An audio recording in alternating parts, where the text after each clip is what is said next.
नमस्कार बच्चों, आज आप पाठ 17 जिसका शीर्षक है शांति के दस्तखत, कवि हैं केदारनाथ अग्रवाल। तो पहले आप कवि के बारे में सुन लीजिए। केदारनाथ अग्रवाल का जन्म 1 अप्रैल सन 1911 को उत्तर प्रदेश में हुआ था। कहाँ हुआ था? उत्तर प्रदेश में। कब हुआ था? 1 अप्रैल 1911।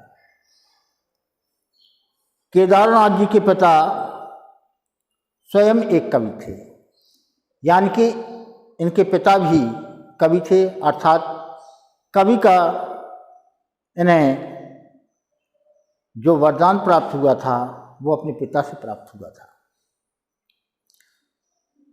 लेकिन गांव में पलने के कारण प्रकृति के प्रति उनके मन में अनन्य प्रेम था। गांव में आप देखो, चारों तरफ हरियाली होती है, अनेक प्रकार की फसलें खड़ी होती हैं, तो वहाँ पार्कों की आवश्यकता नहीं होती, क्योंकि वहाँ प्राकृतिक सौंदर्य ही चारों ओर फैला रहता है, वहाँ का वातावरण शुद्ध होता है। तो उसी के बारे में, ये प्रकृति के बारे में ज़्यादा लिखते हैं। पेशे से वह वकील थे, परंतु साथ ही कवि थे। उनकी कृतियों में मिट्टी की महक और आस्था का स्वर मिलता है।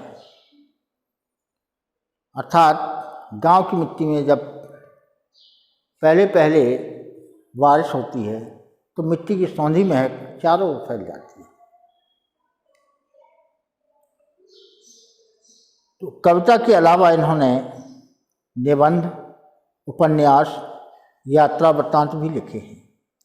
युग की गंगा, गुल मेहंदी, नींद के बादल, कहे केदार खरी खरी, वसंत में प्रसन्न हुई पृथ्वी, जो शिलाएं तोड़ते हैं, आदि उनका प्रकाश साहित्य है।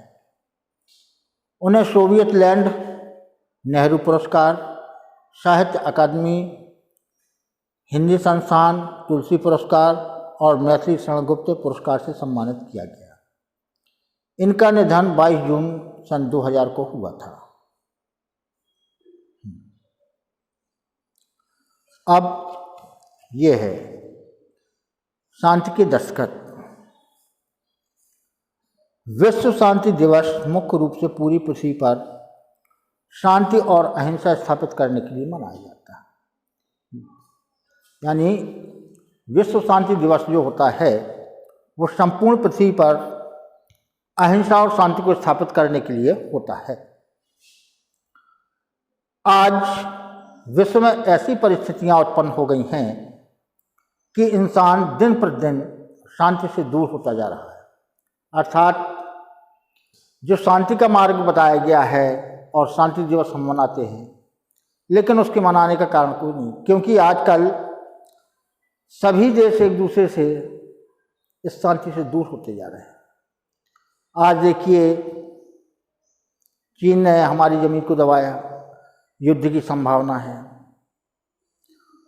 वहाँ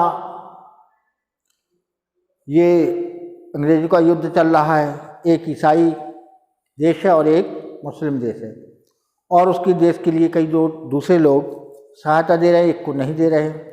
तो दोनों में भीषण युद्ध है, लाखों लोग मारे जा चुके हैं। तो वो शांति की परिभाषा, शांति दिवस का अर्थ ही कुछ नहीं रह गया। तो कुछ लोग होते हैं जो विस्तारवादी नीति के कारण दूसरे की जमीन, दूसरे की धन संपदा को हड़पने के लिए ऐसा करते रहते हैं। इस कारण ये शांति की संभावना कम हो जाती है। तो विश्व शांति दिवस पर हर देश में जगह जगह सफ़ेद रंग के कबूतरों को उड़ाया जाता है। अर्थात सफ़ेद कबूतर शांति के दूत माने जाते हैं। इस कारण शांति दिवस पर सफ़ेद कबूतर उड़ाया जाता है। लेकिन जहाँ युद्ध हो रहे वहाँ तो बिल्कुल पृथ्वी खून से लाल है। हजारों नागरिक मारे गए हैं। लोग सेना पर न करके नगरों पर आक्रमण कर रहे हैं। जो समानता, अखंडता, शांति, सह अस्तित्व और परस्पर सहयोग के सिद्धांतों को दुनिया में फैलाते हैं, लेकिन आज वही सभी सिद्धांत समाप्त हो चुके हैं। आज यह समझना होगा कि इंसानियत से बढ़कर कोई धर्म नहीं, मानव कल्याण से बढ़कर कोई सेवा नहीं। महात्मा गांधी ने सही कहा है, शांति का कोई रास्ता नहीं, केवल शांति है। अर्थात शांति का कोई रास्ता नहीं होता। जो स्वयं शांति चाहता है वो दूसरों को आक्रांत नहीं करता। यानी न तो हम किसी दूसरे को सताएंगे, ना उससे हम सताएंगे। इस प्रकार शांति कायम हो सकती है।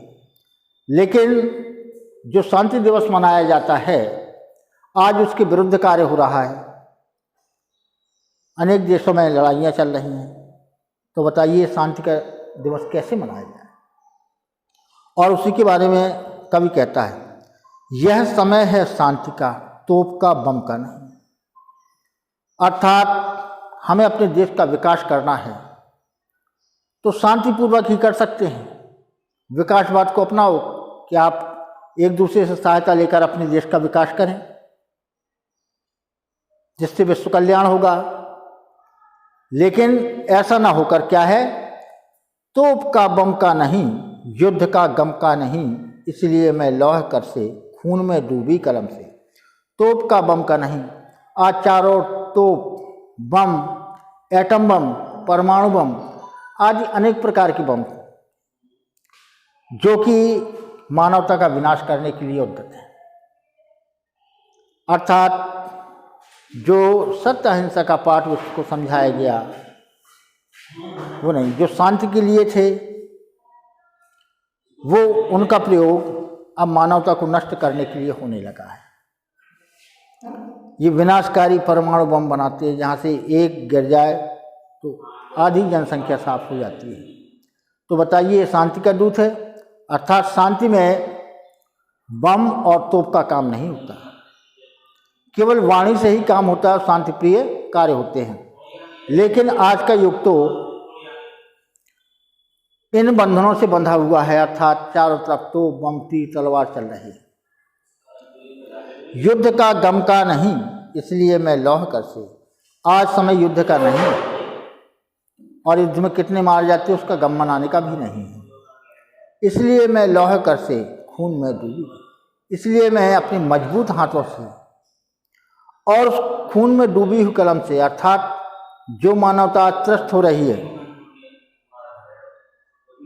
आर्मेनिया और इस पर युद्ध छिड़ा है जिसमें हजारों लोग मारे गए, वहाँ खून की नदियाँ बह रही हैं।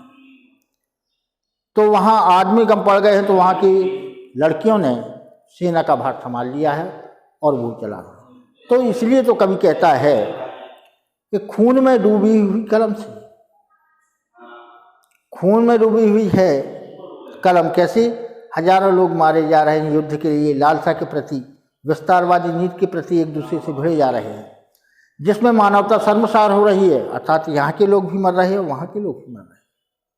तो फिर ये शांति की दस्तखत कैसे? फिर भी वो कहता है शांति की दस्तखत करूँगा। इतने युद्ध करने के पश्चात, इतने मानवों को क्षति पहुँचाने के बाद कवि कहता है कि लौह कलम से, अपनी जो मजबूत कलम से है, जो कि किससे लिख रहा है? खून से सनी हुई स्याही नहीं। आज मानवता इतनी त्रस्त हो गई है कि एक दूसरे को मरने मारने पर तैयार है। उनका लहू इतना बह रहा है कि कवि कहता है खून की सनी कलम से, यानी खूनी कलम से मैं वो बात लिखता हूँ क्या? शांति के दस्तखत करूँगा। विश्व में शांति हो इस बारे में मैं दस्तखत कर दूंगा। लेकिन उस मानवता को त्रस्त करने के लिए जो हमने कसम खाई थी विश्व शांति की, उसको छोड़कर दूसरे पर विस्तारवादी नीति को अपनाकर मैं शांति रूपी दस्तखत करूंगा। अर्थात कहना कुछ है और करना कुछ है। विश्व शांति के लिए दस्तखत तो आपने कर दिए, लेकिन एक दूसरे को समझाने की अपेक्षा बम, तोप आदि, अणु बम, परमाणु बम का प्रयोग करते हैं, जिससे आधी दुनिया नष्ट हो जाती है। हजारों लोग मारे जाते हैं, पत्नियां विधवा हो जाती हैं, बच्चे अनाथ हो जाते हैं। तो फिर उस दस्तखत करने का क्या फ़ायदा? जो शांति का था कि सभी देशों में शांति हो, सब एक दूसरे के विकास में सहायता करें, ये शांति के रूप है। लेकिन आजकल तो ये केवल दस्तखत कर देते हैं, उन पर अमल नहीं किया जाता। ये कवि का कहना है। शांति का दृढ़ मोर्चा निर्मित करूँगा, कवि मनीषी ज्ञानवान गांववासी सब किसान, कामकाजी सब मजदूर, सोचतों का सब समूह। शांति का दृढ़ मोर्चा निर्मित करूँगा। कवि कहता है कि मैं अपनी कलम से सभी लोगों को शिक्षा दूंगा और शांति का मोर्चा बनाने के लिए मैं प्रयास करूंगा। अर्थात अपनी कलम से ऐसा लिखूंगा कि सभी लोग, सभी देशों के लोग उसको पढ़कर शांति की धारणा बनाएंगे। अर्थात मैं प्रयास करूंगा अपनी कलम से कि शांति का मोर्चा बन जाए, अर्थात चारों ओर शांति फैल जाए। शांति का दृढ़ मोर्चा निर्मित करूंगा। मेरा दृढ़ विश्वास है कि मैं शांति का मोर्चा निर्मित कर सकता हूँ। कवि मनीषी ज्ञानवान, कवि विद्वान होता है और ज्ञानवान भी होता है। गांववासी सब किसान, गांव के सभी किसान, विद्वान लोग, कवि लोग और ज्ञानवान लोग सब एक साथ मिलकर काम करें। शोषितों का कामकाजी सब मजदूर, जो कई जगह जाकर काम करते हैं और मजदूरी का काम करके अपना गुजारा करते हैं, वे सभी लोग मिलकर इकट्ठे होकर दृढ़ निश्चय करें कि हम शांति का परिचय देंगे, अर्थात शांति के कार्य में सहयोग देंगे। शोषितों का सब समूह, जो इस समाज द्वारा सताए गए लोग हैं, उन लोगों का समूह, अर्थात किसान, ज्ञानवान, कवि, मनीषी, मजदूर और समस्त मजदूर लोग और समाज से सताए हुए लोगों को इकट्ठा करके मैं उन्हें शांति का उपदेश देने के लिए कहूँगा कि सभी लोग शांति का परिचय दें और किसी को कोई कष्ट ना हो। अर्थात सब मिलकर अपने देश का उद्धार करें और शांतिपूर्वक अपने विकासवाद को बढ़ाएं, विस्तारवाद को नहीं। जैसे कि आजकल चीन विस्तारवाद के कारण उसका कई देशों से झगड़ा चल रहा है, जापान, ताइवान आदि अनेकों देशों से, ऑस्ट्रेलिया, इन देशों से उसका झगड़ा चल रहा है। किस कारण? विस्तारवादी नीति के कारण या हड़प नीति के कारण। जैसे इतिहास में पढ़ाया गया हो डलहौजी की राज्य हड़पने की नीति। डलहौजी ने ऐसे नियम बनाए थे जिसके कारण हम लोग राज्य को अपने अंदर कर लेते हैं। तो जैसे डलहौजी राज्य को हड़प करने की नीति बनाई थी, उसी प्रकार ये चीन भी आजकल इन लोगों को राज्य को हड़पना चाहता है, इनके क्षेत्र को हड़पना चाहता है, जिसमें वो पहले कर्ज देता है, कर्ज में न चुका पाने की कीमत में वहाँ अपना अधिकार कर लेता है और अपने सैनिक अड्डे भी बनाता है। तो ये हड़पने की नीति, तो इस प्रकार की नीति से अलग होना चाहिए। जब सभी लोग इकट्ठा होंगे इस प्रकार नहीं होंगे। प्रात की नवचेतना से कह रहा है, इसलिए मैं क्रांति कर से आग की दहती कलम। प्रात की नवचेतना से कह रहा है, यानी विश्व में जो विद्रोह फैला हुआ है, मैं वहाँ शांति का सवेरा फैलाना चाहता हूँ। अर्थात जो हो चुका है तो प्रातःकाल जो हो रही है नई, इसलिए मैं क्रांति कर से, मैं अपनी क्रांतिकारी कलम से या क्रांतिकारी हाथों से आग की दहती कलम से, जो कलम आग संसार के ज्वलंत उदाहरणों को साथ लेकर संसार में क्या हो रहा है, कितने लोग मारे जा रहे हैं, कहाँ कैसा कष्ट है, किस देश ने किस पर आक्रमण किया, इस प्रकार सैकड़ों ज्वलंत उदाहरण मेरी कलम के सामने हैं। और उसी ज्वलंत कलम से मैं अर्थात आग में दहती, क्यों? क्योंकि उसमें इतनी अग्नि है जो एक दूसरे के प्रति विद्रोह की भावना को जलाती है। तो ऐसी कलम से शांति के दस्तखत करूँगा। तो उस कलम को संपूर्ण भेदभाव को मिटाकर मैं उस विश्व शांति के प्रारूप पर हस्ताक्षर करूँगा। ये कौन कह रहा है? कवि। अर्थात इन दुर्भावनाओं को मिटाकर मैं विश्व शांति के उस प्रमाण पत्र पर हस्ताक्षर करूंगा, अर्थात विश्व में कोई अशांति ना हो, सभी लोग शांत हों, इसके लिए कवि ने प्रार्थना की है। शांति के युद्ध की कटु भावना खंडित करूंगा।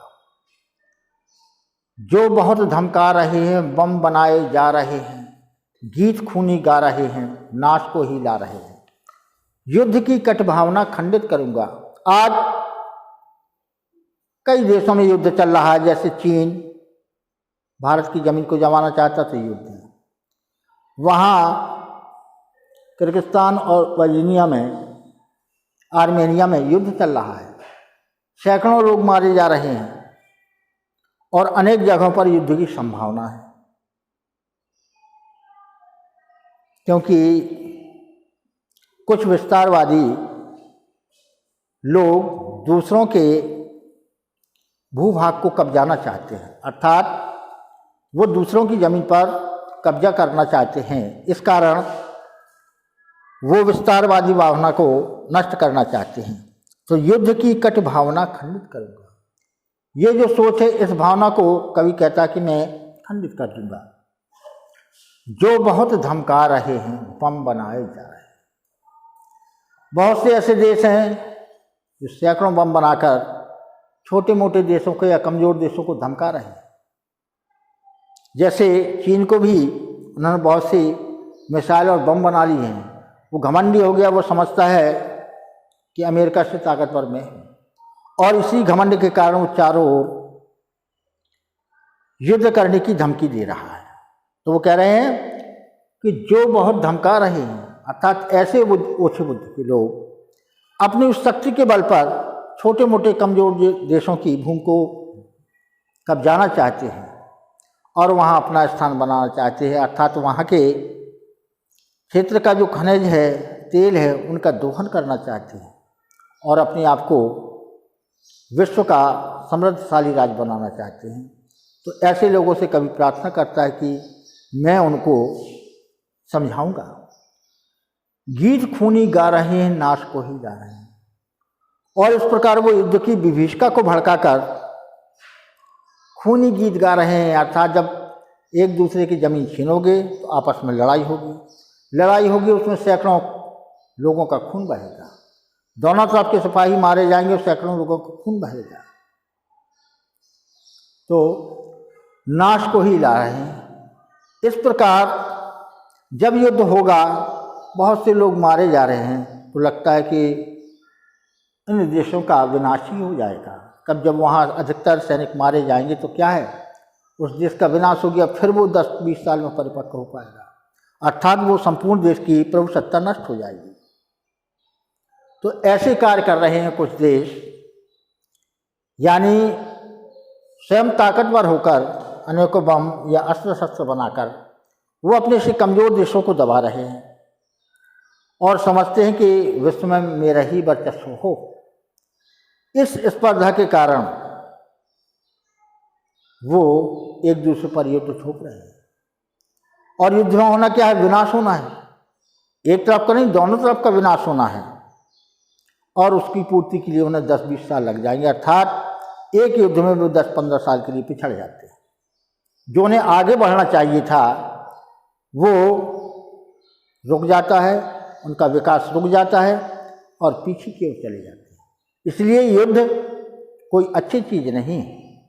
तो वो कह रहा है गीत खूनी गा रहे, नाश को रहा है। ऐसे देश, ऐसे व्यक्ति इस संसार में खूनी गीत ही गा रहे हैं और विनाश की ओर अग्रसर हो रहे हैं, क्योंकि युद्ध से किसी का कोई बनता नहीं, बल्कि विनाश ही होता है। आजकल परमाणु बम है, आपने कहीं फेंका, दूसरे ने आपके यहाँ फेंका, तो विनाश किसका हुआ, मानवता का, चाहे वो आपके नष्ट हों या दूसरे देश के नष्ट हों। तो इसको भूलकर वो विनाश के ही गीत गा रहे हैं, समझ रहे हैं कि मैं ताकतवर हूँ, लेकिन उसमें क्या होना है, विनाश होना है, किसी को लाभ नहीं होना है। ऐसे कुछ लोग हैं जो इस प्रकार के गीत गा रहे हैं। मैं नहीं उनकी सुनूंगा, वह न जीते वह न पनपे। कवि कहता है कि ऐसे व्यक्ति या ऐसे देश जो इस प्रकार की विस्तारवादी सोच को रखते हैं, दूसरे को हड़पना चाहते हैं और अपनी शक्ति के बल से उसे दबाना चाहते हैं, उस पर राज्य करना चाहते हैं, तो ऐसे देश कभी नहीं बनते हैं। अर्थात उनका क्षय आवश्यक है, क्योंकि जब छोटी छोटी इकाइयां मिलकर एक बड़े से लड़ सकती हैं, अर्थात विनाश दोनों का होगा। जब आप 10 को सताएंगे, वो 10 इकट्ठे होकर आप पर आक्रमण करेंगे, तो क्या विनाश दोनों तरफ का है। ये मत सोचो कि मैं ही सर्वशक्तिशाली हूँ। तो कवि वही कह रहा है कि मैं नहीं उनकी सुनूंगा, वह न जीते। ऐसे व्यक्ति जो विस्तारवादी सोच रखते हैं और दूसरे का राज हड़पना चाहते हैं, मैं उनकी बातें नहीं सुनूंगा, अर्थात उनका जवाब प्रत्युत्तर दूंगा। वह न जीते, वह न पनपे। ऐसे देश कभी किसी पर जीत प्राप्त नहीं कर पाते, अर्थात आक्रमण जरूर करते हैं, विनाश होता है दोनों तरफ का, लेकिन वह जीत नहीं पाता। तो इस प्रकार वह न पनपे, ऐसे देश कभी पनप नहीं पाते, क्योंकि आपकी भी नुकसान हुआ है। तो जो वस्तु थी उसे आगे बढ़ाना था, उस युद्ध में आपकी भी बहुत से सैनिक अस्त्र शस्त्र नष्ट हो जाते हैं, जिससे आप भी पनप नहीं पाते। अर्थात जो आपके उन्नति की ओर जाना था वो 5-6 साल के लिए रुक जाता है, अवनति पे आप चले जाते हैं। तो कभी ऐसे लोगों को रोक रहा है, अर्थात कैसे,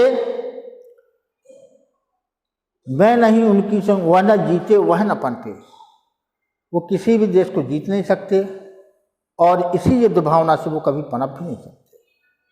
जैसे पाकिस्तान आतंकवाद के कारण भारत और पाकिस्तान एक साथ स्वतंत्र हो गए थे, लेकिन भारत ने आज इतना विकास कर दिया है, लेकिन पाकिस्तान आज कर्ज में डूबा हुआ है और कर्ज के कारण ही उसे अपनी जमीन भी देनी पड़ रही है। अर्थात दोनों जब बराबर हुए तो फिर इसका विकास कैसे हो गया। यहाँ के भारत के लोगों ने कार्य में अपना पैसा लगाया, नई फैक्ट्रियाँ खोली, अपने देश को आगे बढ़ाया, और वहाँ आतंकवादी को पालने में, दूसरे पर कब्जा करने में उसने अपनी लगाते हैं। आतंक किसी के साथ ही नहीं होता। सैकड़ों लोग जो बेकसूर हैं वो मारे जाते हैं, लेकिन आतंकवादियों को तो केवल काम है आतंक फैलाना, और वो देश में आतंक फैलाकर चले जाते हैं। लेकिन उस आतंकवादियों को पालने वाले देश का विकास आज तक नहीं हुआ और भारत उन्नति की ओर उठ गया है। अर्थात ऐसे लोग कभी ना तो पनपे हैं और न पनप सकते हैं। आज उसकी वही हालत है कि आज वो कर्ज में डूबा हुआ है और उसे ब्लैक लिस्ट में जाने की आवश्यकता है। अर्थात संपूर्ण देशों का जो बैंक होता है उनकी होती है कि आप आतंकवाद को नष्ट करें और अपने देश को पनपा, तो ऋण भी मिलता है, लेकिन ब्लैक लिस्ट में जाने पर पुनः ऋण नहीं मिलता। तो आज पाकिस्तान इसी कारण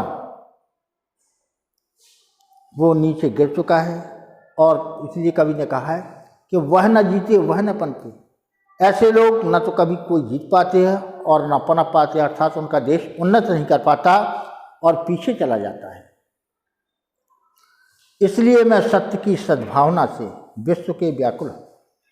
इसलिए कवि कहता है मैं सत्य की सद्भावना से, जो बात सत्य है, अच्छे विचारों के कारण एक दूसरे से मिलने की इच्छा रखता हूँ। अर्थात सभी देश एक दूसरे से विश्वास रखें, सत्य पर चलें और भावना एक सी रखें, जो तुम्हारा है वो तुम्हारा है और हमारा है।